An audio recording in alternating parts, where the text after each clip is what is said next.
कलाम जी के मोहल्ले में थी एक पुरानी मस्जिद। यहाँ पर उन्होंने अपने पिताजी के साथ हर रोज शाम को नमाज पढ़ने के लिए जाते थे। ವಿದ್ಯಾರ್ಥಿಗಳೇ, ಇದಿತ್ತು ಸೊ ಕಲಾಂ ಅವರ ಓಣಿಯಲ್ಲಿ ಮೊಹಲ್ಲೆಯಲ್ಲಿರ್ತಕ್ಕಂಥ ಒಂದು ಹಳೆಯ ಮಸೀದಿ. ಸೊ ಇಲ್ಲಿ ಅವರ ತಂದೆಯ ಜೊತೆಗೆ ಪ್ರತಿದಿನ ಕೂಡ ಸಾಯಂಕಾಲ ಅವ್ರು ಏನು ಮಾಡ್ತಾ ಇದ್ರಪ್ಪ ಅಂದ್ರೆ ಪ್ರಾರ್ಥನೆಯನ್ನು ಮಾಡಲಿಕ್ಕೆ ಹೋಗ್ತಿದ್ರು. ಇದು ಕಾಲ್ಪನಿಕ ಚಿತ್ರ. ಈ काल्पनिक चित्र बच्चों, यह तस्वीर सच नहीं है. ओके, आप याद भी रखना है कि क्योंकि यहाँ पर जो तथ्यों को आपको समझाने के लिए प्रयास किया जाता है चित्रों के माध्यम से. कई चित्र सत्य होते हैं, कई इस प्रकार के चित्र क्या होते हैं कि काल्पनिक होते हैं. ಕೆಲವು ಚಿತ್ರಗಳು ಏನಾಗ್ತವಪ್ಪ ಅಂದ್ರೆ ಒರಿಜಿನಲ್ ಆಗಿನೇ ನಾವು ಹಾಕಿರ್ತೀವಿ, ಬಟ್ ಕೆಲವು ಚಿತ್ರಗಳನ್ನು ನಾವು ವಿಷಯಗಳನ್ನು ನಿಮಗೆ ಮುಟ್ಟಿಸ್ಲಿಕ್ಕೆ ಸೊ ಅಲ್ಲಿ ಕಾಲ್ಪನಿಕ ಚಿತ್ರಗಳನ್ನು ಹಾಕಿರ್ತೀವಿ. ಇಂಥದ್ದೇ ಐತೆ ಅಂತ ಕೇಳುವಂಥದ್ದು ಅಲ್ಲ. ಓಕೆ, ಸೊ ಮುಂದೆ ಹೋಗೋಣ. रामेश्वरम मंदिर के सबसे बड़े पुजारी पक्षी लक्ष्मण शास्त्री मेरे पिताजी के अभिन्न मित्र थे. ಅಲ್ಲೇನು ಒಂದು ರಾಮೇಶ್ವರಂದಲ್ಲಿ ಪ್ರಸಿದ್ಧ ತೀರ್ಥ ಸ್ಥಳವಾಗಿರ್ತಕ್ಕಂಥ ಶಿವ ಮಂದಿರ ಇತ್ತಲ್ಲ, ಆ ಶಿವ ಮಂದಿರದ ಬಡೆ ಪೂಜಾರಿ ಅಂದ್ರೆ ಏನಪ್ಪ ಅಂದ್ರೆ ಹಿರಿಯ ಅರ್ಚಕರು. ಸೊ ದೊಡ್ಡ ಪೂಜಾರಿ ಆಗಿರ್ತಕ್ಕಂಥವ್ರ ಹೆಸರು ಪಕ್ಷಿ ಲಕ್ಷ್ಮಣ್ ಶಾಸ್ತ್ರಿ. ಇವರು ಅವರ ತಂದೆ ಯಾರು, ಕಲಾಂ ಅವರ ತಂದೆ ಜೈನುಲಾಬ್ದೀನ್ ಅವರ ಅಭಿನ್ನ ಅಂದ್ರೆ ಅಂತರಂಗ, ಬಹಳಷ್ಟು ಅನ್ಯೋನ್ಯರಾಗಿರ್ತಕ್ಕಂಥ ಗೆಳೆಯರಾಗಿದ್ದರು. ಆಧ್ಯಾತ್ಮಿಕ ಮಾಮಲೋ ಪರ್ ಚರ್ಚಾಯೇ ಕರ್ತೆ ಇರತ್ತೆ. ಅವರಿಬ್ಬರು ಕೂಡ ಯಾರು, ಪಕ್ಷಿ ಲಕ್ಷ್ಮಣ್ ಶಾಸ್ತ್ರಿ ಆಗಿರ್ಬೋದು ಮತ್ತು ಜೈನುಲಾಬ್ದೀನ್ ಇಬ್ಬರು ಕೂಡ ಏನ್ ಮಾಡ್ತಿದ್ರಪ್ಪ ಅಂದ್ರೆ ಆಧ್ಯಾತ್ಮಿಕ ವಿಷಯಗಳ ಕುರಿತು ಯಾವತ್ತೂ ಕೂಡ ಚರ್ಚೆಯನ್ನ ಮಾಡ್ತಾ ಇದ್ರು. ಮಾಮಲೆ ಅಂದ್ರೆ ವಿಷಯ. जब मैं प्रश्न पूछने लायक बड़ा हुआ तो मैंने पिताजी से नमाज की प्रासंगिकता के बारे में पूछा. ಅವಾಗ ಅಬ್ದುಲ್ ಕಲಾಂ ಅವರು ಪ್ರಶ್ನೆಯನ್ನ ಮಾಡ್ತಕ್ಕಂಥ ಒಂದು ಸಾಮರ್ಥ್ಯವನ್ನ ಆಗ್ತಾರೆ. ಅಂದ್ರೆ ದೊಡ್ಡವರಾದ್ಮೇಲೆ ಅವ್ರು ಏನ್ ಮಾಡ್ತಾರಪ್ಪ ಅಂದ್ರೆ ಅವರ ತಂದೆಗೆ ಅವರು ಒಂದು ಪ್ರಶ್ನೆಯನ್ನ ಕೇಳ್ತಾರೆ. ಅದು ಯಾವ ಪ್ರಶ್ನೆ ಇತ್ತು ಅಂದ್ರೆ ನಮಾಜ್ ಕಿ ಪ್ರಾಸಂಗಿಕತಾ. ಪ್ರಾಸಂಗಿಕತಾ ಅಂದ್ರೆ ಉದ್ದೇಶ.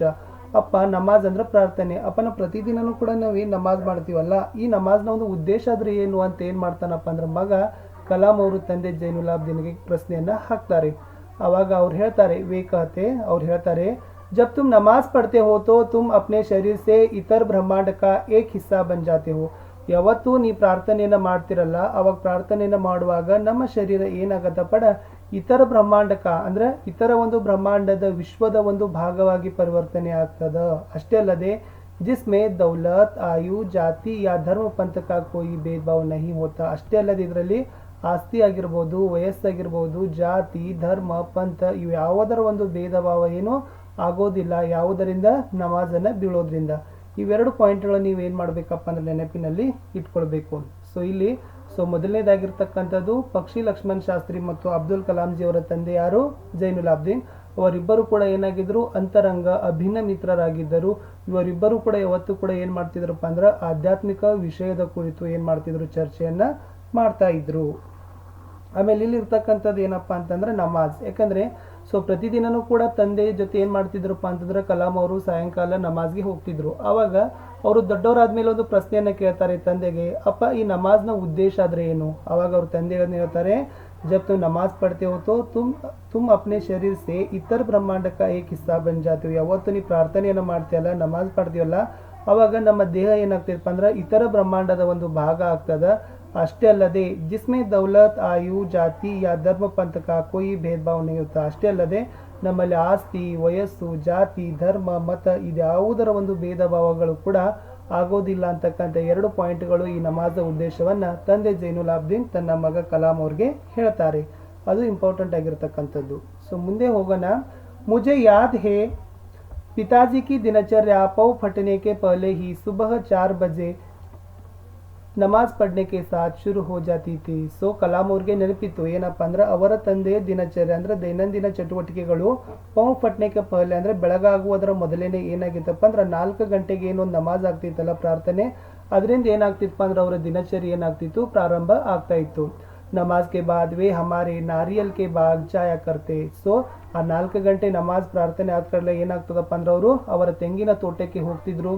ಬಾಗ್ ಘರ್ ಸೆ ಕರೀಬ್ 4 ಮೀಲ್ ದೂರ ತಾ. ಆ ಒಂದು ತೆಂಗಿನ ತೋಟ ಅವರ ಮನೆಯಿಂದ ಸುಮಾರು ಕರೀಬ್ ಅಂದ್ರೆ ಸುಮಾರು 4 ಮೈಲಿ ಏನಾಗಿತ್ತು, ದೂರ ಇತ್ತು.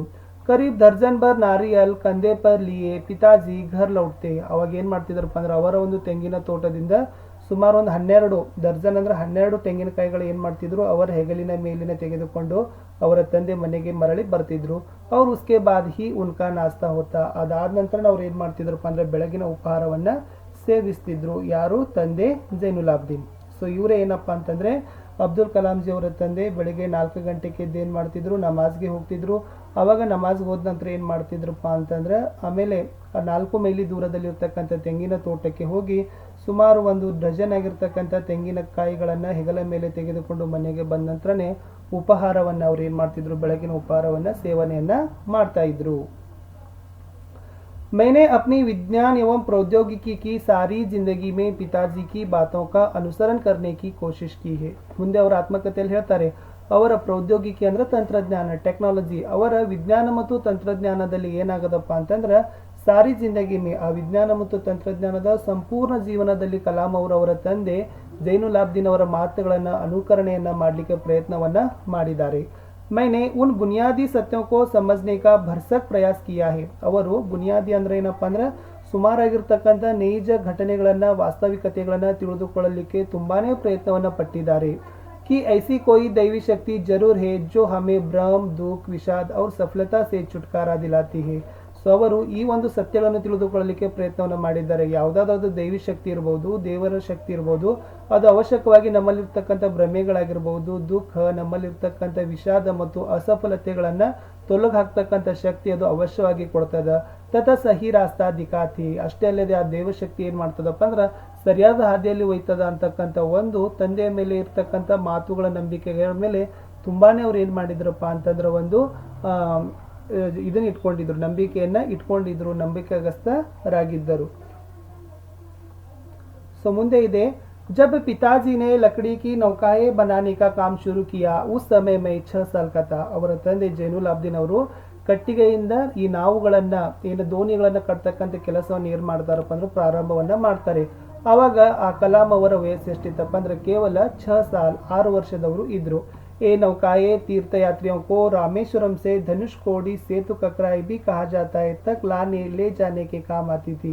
ಈ ಒಂದು ನೌಕೆಗಳು, ಕಟ್ಟಿಗೆಯಿಂದ ಕಟ್ಟಿರ್ತಕ್ಕಂಥ ನೌಕೆಗಳು ತೀರ್ಥಯಾತ್ರಿಗಳನ್ನ ರಾಮೇಶ್ವರಂದಿಂದ ಧನುಷ್ಕೋಡಿಗೆ ಏನಂತ ಕರೀತಾರೆ, ಸೇತು ಕಕರಾಯಿ, ಅವೆರಡು ಹೆಸರು ಒಂದೇ. ಅಲ್ಲಿಗೆ ಏನ್ ಮಾಡ್ತಿದ್ರಪ್ಪ ಅಂತಂದ್ರ ಈ ಬಂದಿರತಕ್ಕಂಥ ತೀರ್ಥ ಯಾತ್ರಿಗಳನ್ನ ತರ್ತಕ್ಕಂಥ ಮತ್ತು ಓದ್ಬಿಡ್ತಕ್ಕಂಥ ಕೆಲಸಗಳನ್ನ ಏನ್ ಮಾಡ್ತಿದ್ದವು ಈ ಒಂದು ಕಟ್ಟಿಗೆಯಿಂದ ದೋಣಿಗಳು. ಸೊ ಇದು ಇತ್ತು ಲಕಡಿಗೆ ನೌಕಾಯೆ. ಸೊ ಕಲಾಂಜಿ ಅವರ ತಮ್ಮ ಹೊಟ್ಟೆ ಪಾಡಿಗಾಗಿ ಏನ್ ಮಾಡ್ತಿದ್ರಪ್ಪ ಅಂದ್ರೆ ಕಟ್ಟಿಗೆಯಿಂದ ನೌಕೆಗಳನ್ನ, ಹಡಗುಗಳನ್ನ ಕಟ್ತಕ್ಕಂಥ ಕೆಲಸವನ್ನ ಪ್ರಾರಂಭವನ್ನ ಮಾಡ್ತಾರೆ. ಅವಾಗ ಕಲಾಂಜಿ ಅವರು ಕೇವಲ 6 ವರ್ಷದವರು ಇದ್ದರು. ಆಮೇಲೆ ಈ ಒಂದು ನೌಕೆಗಳು ಏನಾಗಿತ್ತಪ್ಪ ಅಂದ್ರೆ ರಾಮೇಶ್ವರಂದಿಂದ ಹಿಡಿದು ಧನುಷ್ಕೋಡಿಗೆ ಇರ್ತಕ್ಕಂಥ ಇನ್ನೊಂದು ಹೆಸರು ಸೇತು ಕಕ್ರಾಯಿ, ಅಲ್ಲಿಗೆ ಒಂದು ಇರ್ತಕ್ಕಂಥ ತೀರ್ಥಯಾತ್ರಿಕೆಗಳನ್ನ ಒಯ್ಯೋದು ಮತ್ತು ತರ್ತಕ್ಕಂಥ ಕೆಲಸವನ್ನ ಅದು ಮಾಡ್ತಿತ್ತು. ಹಾಗಾದ್ರೆ ಧನುಷ್ಕೋಡಿದಿಂದ ರಾಮೇಶ್ವರಂಗೆ ಇರತಕ್ಕಂಥ ಒಟ್ಟು ಮಾರ್ಗ ಎಷ್ಟಪ್ಪ ಅಂದ್ರೆ 19.2 ಕಿಲೋಮೀಟರ್. ಇದು ಸಮುದ್ರದ ಒಂದು ಇರ್ತಕ್ಕಂಥ ಮಾರ್ಗ. ಸುಮಾರು 21 ನಿಮಿಷಗಳು ಏನಾಗತ್ತಪ್ಪ ಅಂದ್ರೆ ಸಮಯವನ್ನು ತೆಗೆದುಕೊಳ್ತದ. ಎಲ್ಲಿಗೆ? ರಾಮೇಶ್ವರಂದಿಂದ ಹಿಡಿದು ಧನುಷ್ಕೋಡಿವರೆಗೆ ನಾವು ಹೋಗಿ ಮುಟ್ಬೇಕು.